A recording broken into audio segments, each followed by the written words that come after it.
Lemon soup recipe வந்து 4-5 பேர் கேட்டிருந்தவையில் அவைகளுக்காக நான் என்ன செஞ்சினானோ அதை வந்து சொல்கிறேன்.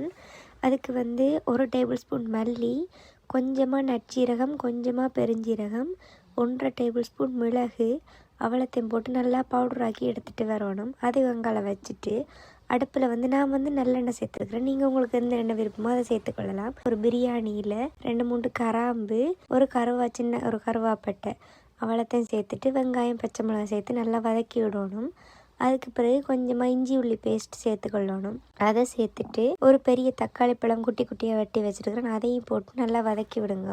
வெட்டி வச்சுருக்கிற சிக்கன் போன்ஸ் இருக்குது தானே, அதை வந்து சேர்த்துட்டு தேவையான அளவு உப்பு, ஒரு சிட்டிகை மஞ்சள் தூள், நாங்கள் அரைச்சி வச்சுருக்கிற பவுடர் இருக்குது அதையும் போட்டுட்டு தேவையான அளவு தண்ணியை விட்டு நல்லா மிக்ஸ் பண்ணிக்கொள்ளுங்க. ஒரு 10 நிமிஷத்தில் நல்லா ரெடி ஆயிரும். அதுக்கு பிறகு இந்த சோள மாவு இருக்குது தானே, கார்ன்ஃப்ளவர், அதை வந்து லைட்டாக தண்ணியில் மிக்ஸ் பண்ணிவிட்டு அதை ஊற்றிக்கொள்ளுங்க. திரும்பவும் ஒரு 5 நிமிஷம் மூடி வச்சுட்டு கடைசியாக இறக்கிக்கல கொத்தமல்லி கொஞ்சம் சேர்த்துட்டு இறக்கி வச்சா சூப் ரெடி ஆயிரும். ட்ரை பண்ணி பாருங்கள். பாய்.